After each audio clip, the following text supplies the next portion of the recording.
मैं डॉक्टर भामा अग्रवाल आपके अपने यूट्यूब चैनल पर आपका स्वागत करती हूँ, अभिनंदन करती हूँ।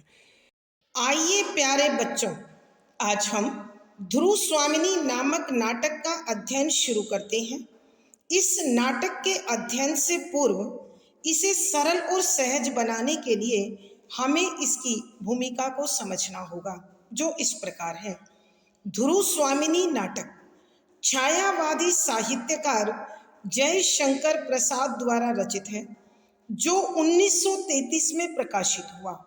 यह भारतीय इतिहास के स्वर्ण युग गुप्त काल की पृष्ठभूमि को लेकर रचा गया। इसमें पुरुष सत्तात्मक समाज के शोषण के विरुद्ध नारी के विद्रोह द्वारा उसके अस्तित्व, अस्मिता, अधिकार, अनुचित विवाह से मोक्ष तथा पुनर्लगन की समस्या का समाधान प्रस्तुत किया गया है। यहाँ समुद्रगुप्त की मृत्यु से लेकर चंद्रगुप्त के राजा बनने तक के समय के घटनाक्रम को 3 भागों में विभाजित किया गया है। पात्र सूची: ध्रुव स्वामिनी, मंदाकिनी, कोमा, चंद्रगुप्त, रामगुप्त, शिखर स्वामी, पुरोहित, शकराज, खिंगिल, मिहिरदेव, सामंत कुमार, शक सामंत, प्रतिहारी, प्रहरी, दासी, कुबड़ा, बोना, हिजड़ा, नर्तकियां। प्रथम अंक इस प्रकार है। स्मरणीय बिंदु: नंबर 1, प्रथम अंक का आरंभ पर्वतीय प्रदेश में रामगुप्त के युद्ध शिविर में ध्रुव स्वामिनी के प्रवेश से होता है। नंबर 2, यह विजय अभियान केवल बहाना है। वास्तव में ध्रुव स्वामिनी के हृदय में चंद्रगुप्त के प्रति भावों का पता लगाना है। नंबर 3, इस कार्य के लिए रामगुप्त ने अपनी बहन मंदाकिनी को दासी के रूप में नियुक्त किया है, जो अपने उद्देश्य में सफल होती है। अर्थात वो ध्रुव स्वामिनी के हृदय में चंद्रगुप्त के प्रति कोमल भाव हैं, यह जान लेती है। नंबर 4, अयोग्य, कमजोर तथा विलासी रामगुप्त महामंत्री शिखर स्वामी के षड्यंत्र द्वारा गुप्त साम्राज्य तथा ध्रुव स्वामिनी दोनों को प्राप्त करता है, इसलिए हमेशा सशंकित रहता है, सशंकित, डरा हुआ। नंबर 5, रामगुप्त की अयोग्यता को जानकर शकराज उसे घेरकर युद्ध के लिए ललकारता है। नंबर 6, रस विलास में डूबा रामगुप्त कोई उत्तर नहीं देता तो शकराज 2 शर्तों के साथ संधि प्रस्ताव भिजवाता है अथवा भेज देता है। नंबर 7, शर्त के अनुसार ध्रुव स्वामिनी अपने लिए तथा गुप्त सामंतों की पत्नियां शक सरदारों के लिए मांगी जाती हैं।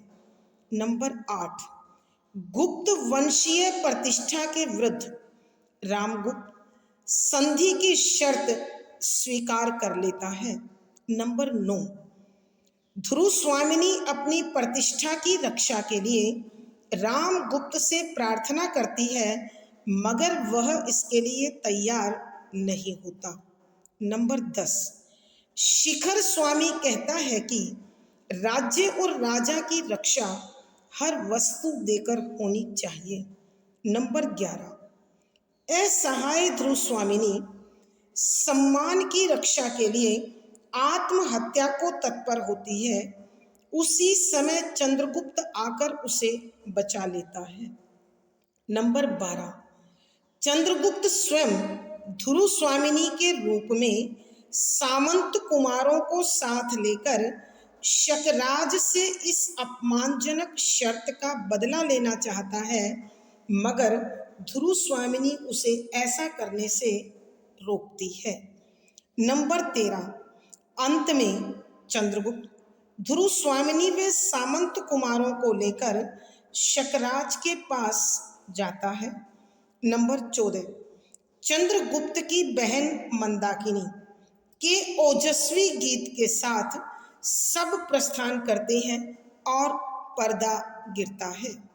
आइए प्यारे बच्चों, अब हम इस नाटक के पदों की व्याख्या कर उसे समझने की कोशिश करते हैं।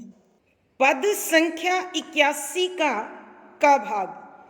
पृथ्वी की आंखों में बनकर छाया का पुतला बढ़ता हो, सुनेतम में ज्योति बना अपनी प्रतिमा को गढ़ता हो, पीड़ा की धूल उड़ाता सा, बाधाओं को ठुकराता सा, कष्टों पर कुछ मुस्काता सा, ऊपर ऊंचे सब झेल चले, पैरों के नीचे जलधर हो, बिजली से उनका खेल चले। प्रसंग। प्रस्तुत पंक्तियां छायावादी साहित्यकार श्री जयशंकर प्रसाद जी द्वारा रचित ध्रुव स्वामिनी नाटक के प्रथम अंक से ली गई हैं। संदर्भ। यहाँ जब चंद्रगुप्त ध्रुव स्वामिनी व सामंत कुमारों के साथ शक शिविर में जा रहे हैं, तो ऐसे में मंदाकिनी एक ओजस्वी गीत गाकर उनमें संघर्ष की शक्ति और उत्साह बढ़ा रही है। तो वो कहती है कि इन वीरों में इतना साहस हो कि संसार में चाहे कितनी बड़ी उथल पुथल क्यों ना हो, लेकिन इनका अदम्य साहस, इनकी दृढ़ लगन और इनका जोश कभी भी डगमगाना नहीं चाहिए, विचलित नहीं होना चाहिए। उसी प्रकार की प्रेरणा देती हुई वो कहती है कि व्याख्या। शब्दों के अर्थ साथ साथ।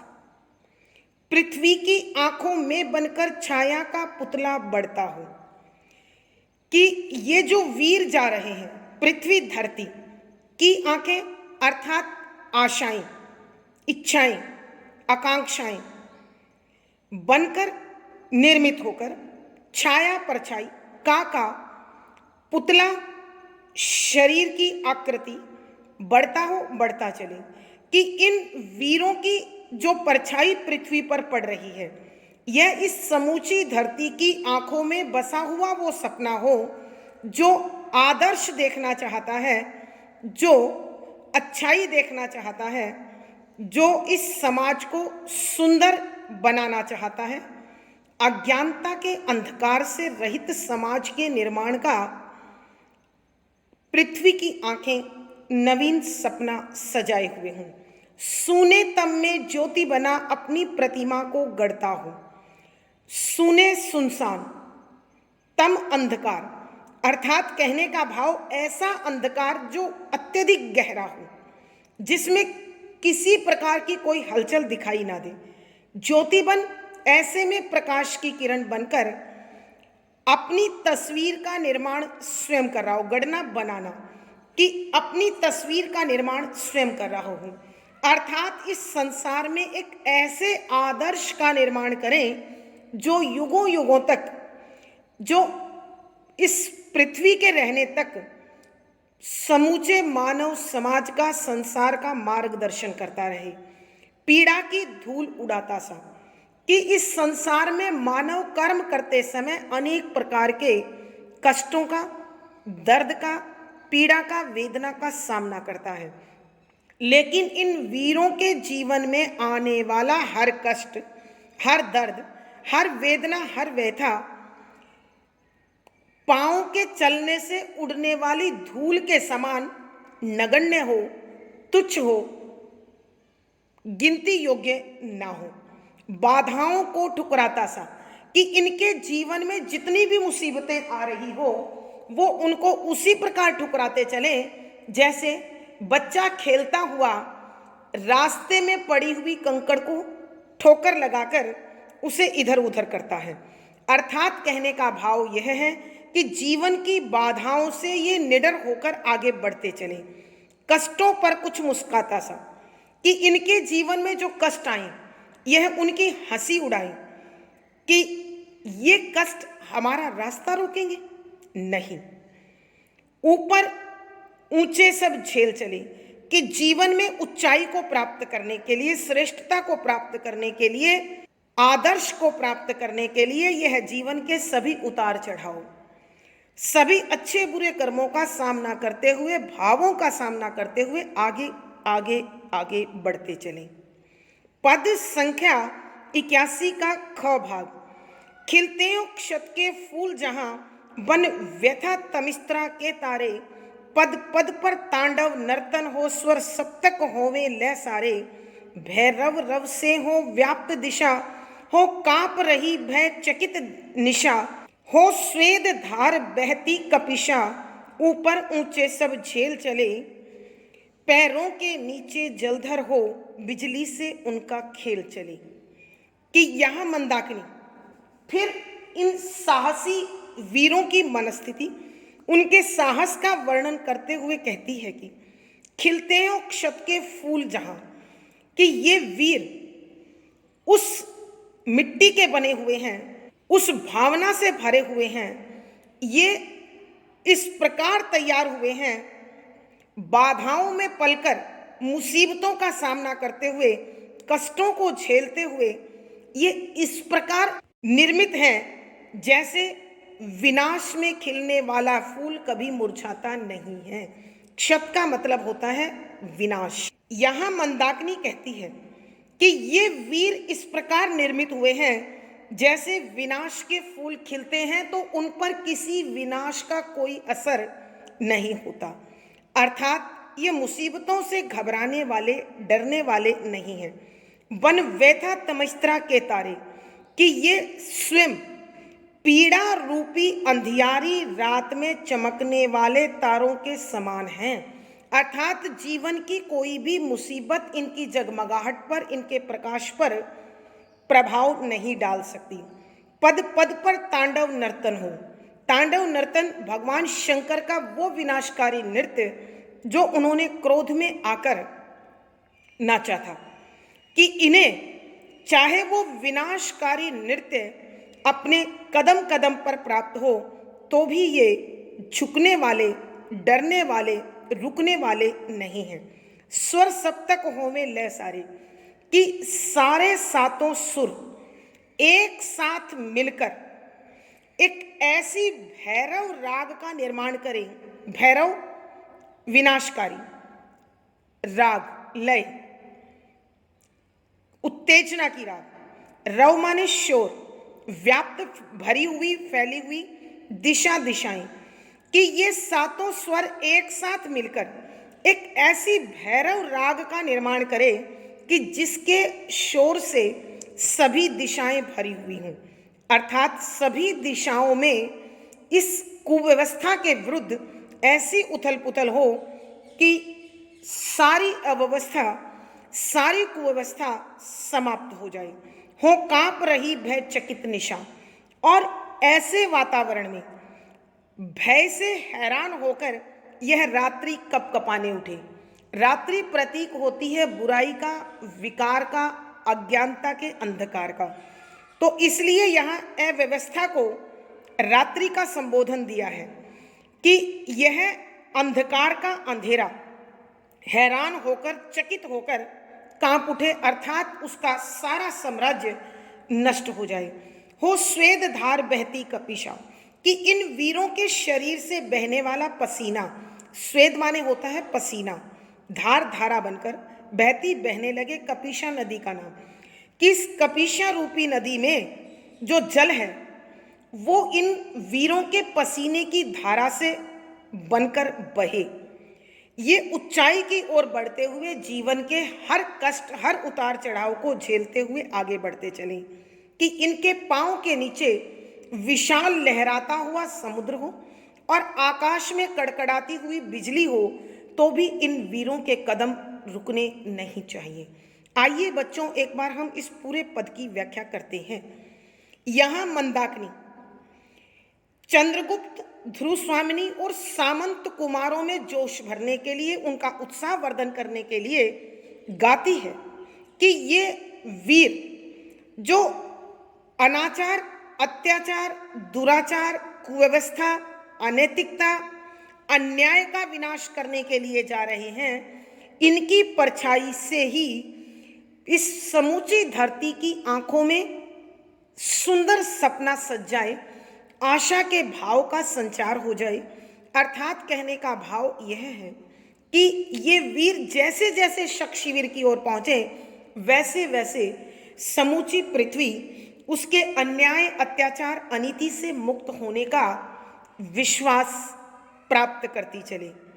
और ये जो गहरा अंधेरा छाया हुआ है, उसमें ये दल प्रकाश की किरण इस प्रकार बन जाए जिसमें इनके स्वरूप खुद ब खुद निर्मित हो रहे हों।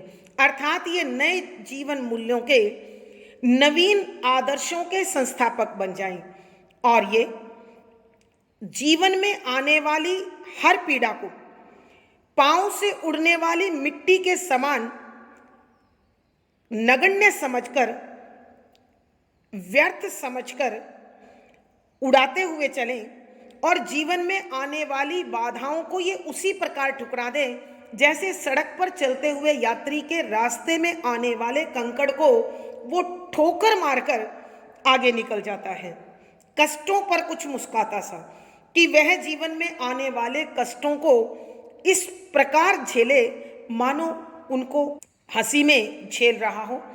अर्थात वो इस प्रकार उनसे जूझे मानो उन पर हंस रहा हो, उनकी मजाक उड़ा रहा हो, कि ये मुसीबत, ये वेदना, ये पीड़ा, ये रुकावटें हमारा रास्ता रोकेंगी।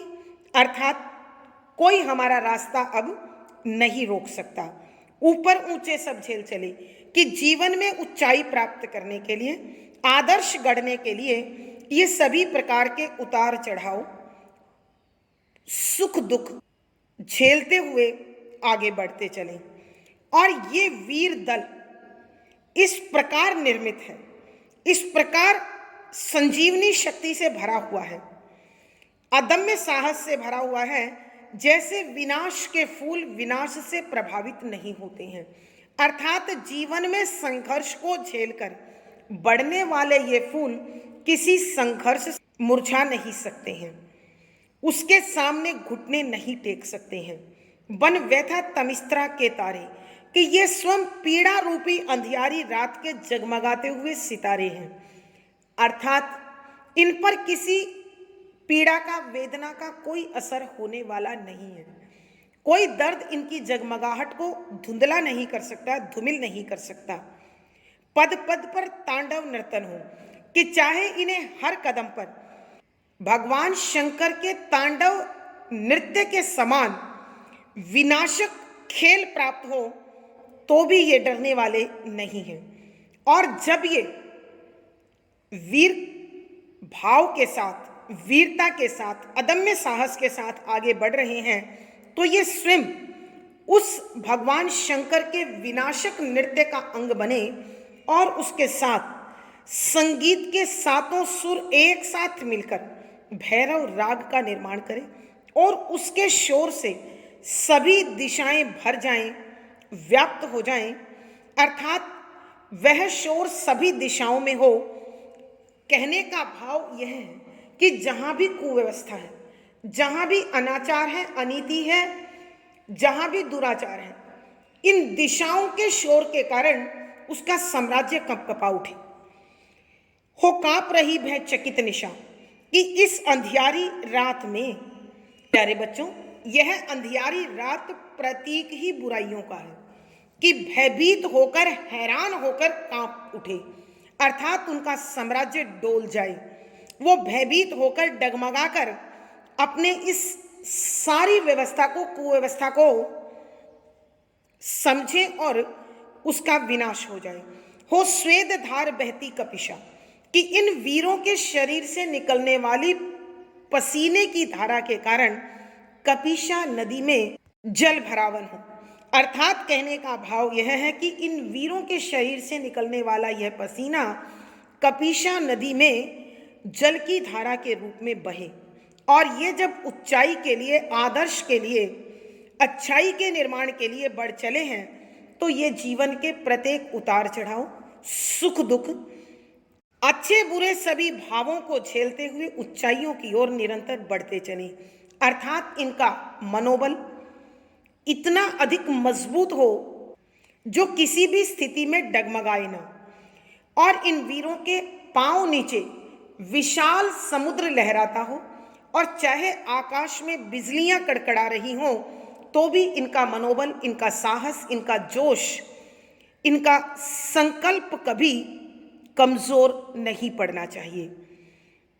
अर्थात कहने का भाव यह है कि ये जो दल गुप्त साम्राज्य से शक साम्राज्य की ओर बढ़ रहा है, यह निरंतर साहस और जोश की ओजस्वी शक्ति को ग्रहण कर उस अनाचार का प्रतिशोध लेने के लिए तत्पर हो जो उसने एक नारी की मर्यादा को कुचलने के लिए सोचा है, अपनाया है। भावार्थ, यहां कहने का भाव यह है कि जब भी कोई वीर अनुचित के विरुद्ध उचित की स्थापना के लिए बढ़ता है तो सही के साथ ईश्वरीय शक्ति होती है और वो ईश्वरीय शक्ति उसमें अदम्य साहस, दृढ़ संकल्प और अटल विश्वास बनकर साथ साथ चलती है। विशेष यहाँ चंद्रगुप्त, ध्रुवस्वामिनी व सामंत कुमारों के जोश का वर्णन किया है। शुद्ध साहित्यिक खड़ी बोली है, तत्सम प्रधान शब्दावली है, वीर रस ओज गुण है। यहाँ गेय शैली और संगीतात्मकता बनी हुई है। पद संख्या 82 का क भाग, विचलित हो अचल न मौन रहे, निष्ठुर श्रृंगार उतरता हो, क्रंदन कंपन पुकार बने, निज साहस पर निर्भरता हो, अपनी ज्वाला को आप पिए, नवनील कंठ की छाप लिए, विश्राम शांति को श्राप दिए, विश्राम शांति को शाप दिए, ऊपर ऊंचे सब झेल चले, पैरों के नीचे जलधर हो, बिजली से उनका खेल चले। प्रसंग पूर्वत संदर्भ, यहाँ मंदाकिनी जब चंद्रगुप्त, ध्रुवस्वामिनी और सामंत कुमार शक शिविर की ओर जा रहे हैं तो वह अपने इस ओजस्वी गीत के माध्यम से उनमें साहस भर रही है, जोश भर रही है, उत्साह भर रही है। और वो उत्साह भरते हुए कहती है कि ये वीरों का दल अनोखा हो, यहाँ जोश हो, वीरता हो, लगन हो, साहस हो, किसी भी दशा में कमजोर भाव इनमें ना आने पाए। इसलिए प्रेरणा देते हुए कहती है कि व्याख्या शब्दों के अर्थ साथ साथ, विचलित हो अचल न मौन रहे, कि इनके अंदर जो दृढ़ संकल्प, साहस और जोश अचल भाव से है, स्थिर भाव से है। अचल का मतलब है जो स्थिर रहता है, स्थायी रहता है। विचलित होना, डगमगाना, मौन, चुप रह जाना, कि जो जोश है, जो शक्ति है, जो साहस है, वह इतना अटल बना रहे, न तो वो अपने कदमों से डगमगाए और ना ही चुपचाप हर तथ्य को सह जाए। अर्थात कहने का भाव यह है कि यह जो कर्म पथ के ये राही कर्मयोगी बनकर अन्याय को मिटाने के लिए जा रहे हैं, अत्याचार को मिटाने के लिए जा रहे हैं, अव्यवस्था को मिटाने के लिए जा रहे हैं, ये अपने उस कार्य को बिना डगमगाए पूर्ण कर पाए। निष्ठुर श्रृंगार उतरता हो, निष्ठुर का मतलब होता है क्रूर, कठोर, श्रृंगार माने साज सज्जा, उतरता हो, उतरता रहे, कि जब ये कर्मयोगी अपने कर्म से जुड़े तो कठोरता से, क्रूरता से जो साज सजावट बनाई गई है वह उतर जाए, नष्ट हो जाए। अर्थात कहने का भाव यह है कि जहां भी अन्याय, अनीति, असत्य, अधर्म की स्थापना है वो इनके सदकर्मों से नष्ट हो जाए। क्रंदन कंपन न पुकार बनी। क्रंदन माने होता है रोना, कंपन होता है कांपना। न नहीं, पुकार, वैसे तो पुकार का अर्थ होता है पुकारना, लेकिन यहां पुकार है प्रयास, कि इनका जो प्रयास है, इनका जो कर्म है, वह कभी भी कांपे नहीं, रोए नहीं। अर्थात न तो ये इतना भयभीत हो कि अपने लक्ष्य से भटक जाएं, और न ही दया के पात्र बनकर रो पाए। अर्थात कहने का भाव यह है कि इनका जो प्रयास है, जो साहस है, वो कभी भी किसी की दया पर आश्रित ना हो, निज साहस पर निर्भरता हो, कि इन्हें अपनी वीरता पर, अपने साहस पर, अपने पौरुष पर हमेशा भरोसा बना रहे। वहां कभी भी दूसरों से सहयोग मांगने की, सहायता मांगने की जरूरत ना पड़े।